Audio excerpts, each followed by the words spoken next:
Et nous recevons ce matin Anto Concagne. Bonjour, merci d'être avec nous.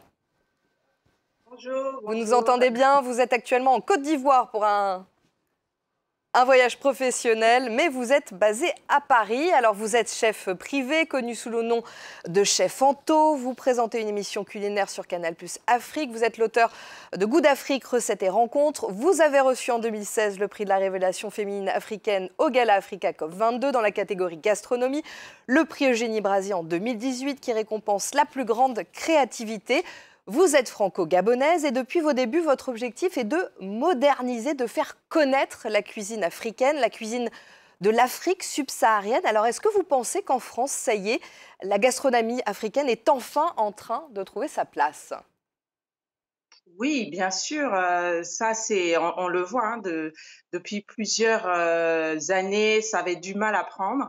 Mais c'est vrai que depuis l'année dernière, il y a beaucoup plus d'engouement et moi je le vois notamment, lors de mes cours de cuisine parce qu'il y a 3 ans quand j'ai commencé les cours de cuisine, en région parisienne, j'avais, à peine, 4-5 personnes sur un cours de 12. Et aujourd'hui, mes cours sont quasiment tous complets, même un lundi soir à 19h. Et surtout, je n'ai pas d'afro-descendants parmi les gens qui veulent, en tout cas qui participent à mes cours. Ça veut dire qu'il y a vraiment une demande et les gens veulent découvrir comment on cuisine nos plats. Alors, pourquoi, selon vous, la cuisine subsaharienne n'attirait pas plus que ça avant? Qu'est-ce qui posait problème, si je puis dire?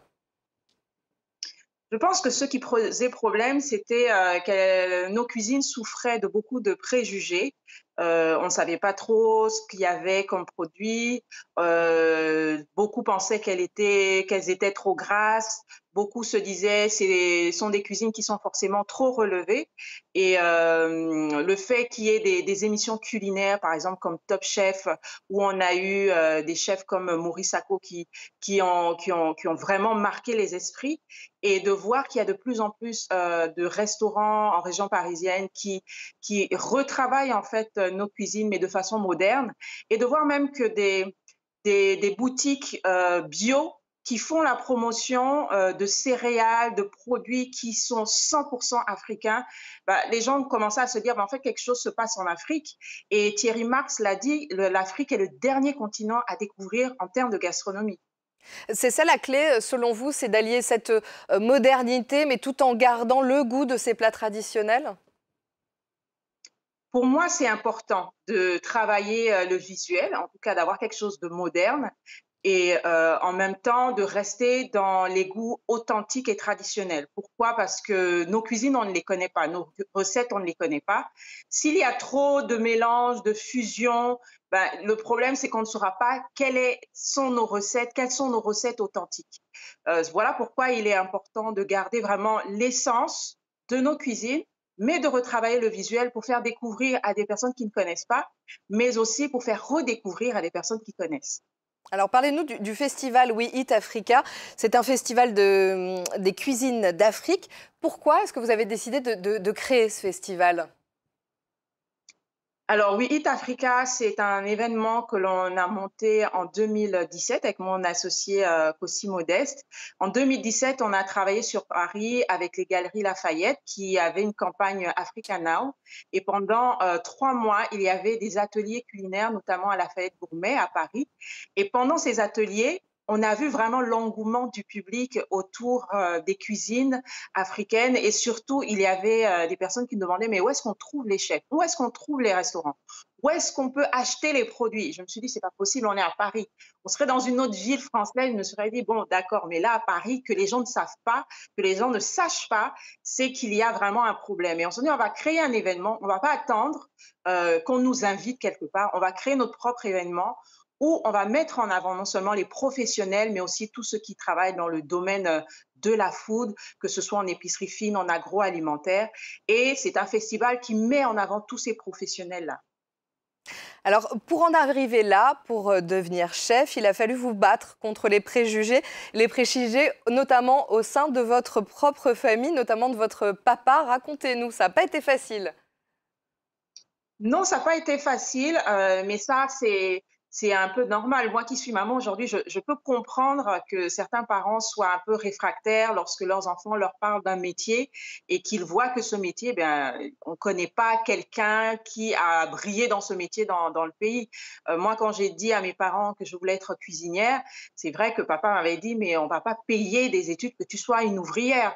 Parce qu'à l'époque, les métiers de cuisine, les métiers de service sont considérés comme des métiers peu valorisant et quand vous avez un papa ingénieur, enfin, et je vous dis, des frères et sœurs, j'ai un qui est docteur en pharmacie, ma petite sœur qui est ingénieure, enfin, moi j'arrive, je suis cuisinière, les gens disent, ah ben, elle n'a pas beaucoup d'ambition. Et il a fallu vraiment montrer ma détermination. J'ai commencé, je vendais des gâteaux dans ma classe au lycée.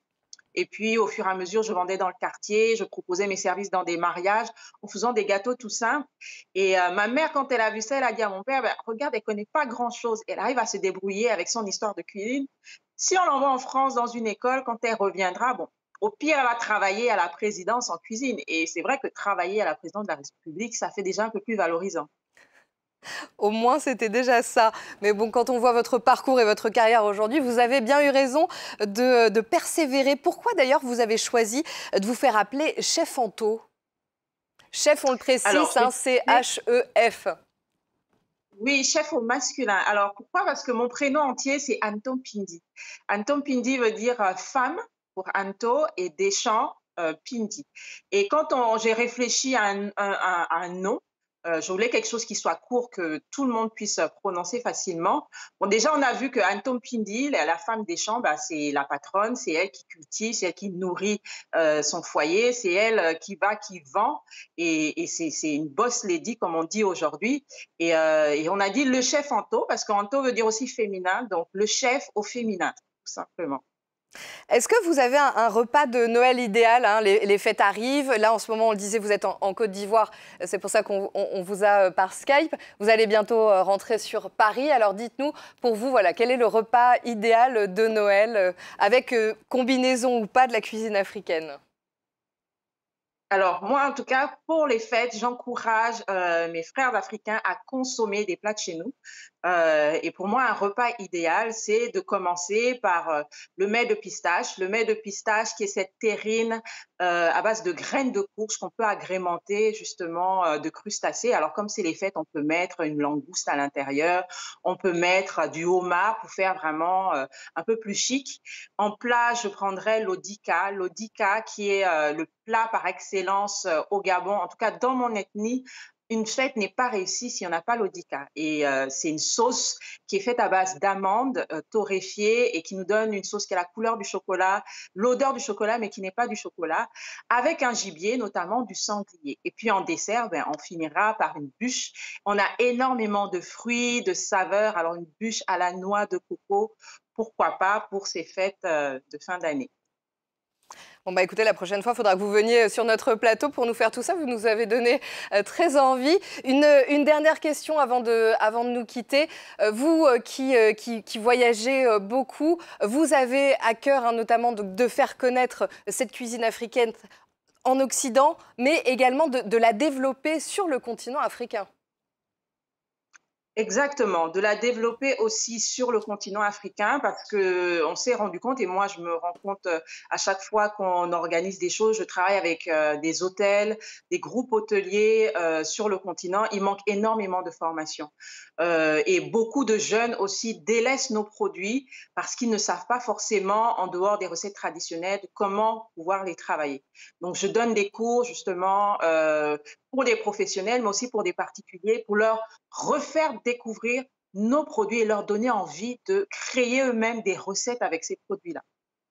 Merci beaucoup, chef Anto, d'avoir été avec nous, d'avoir répondu à nos questions. On vous souhaite plein de bonnes choses pour la suite. Merci encore.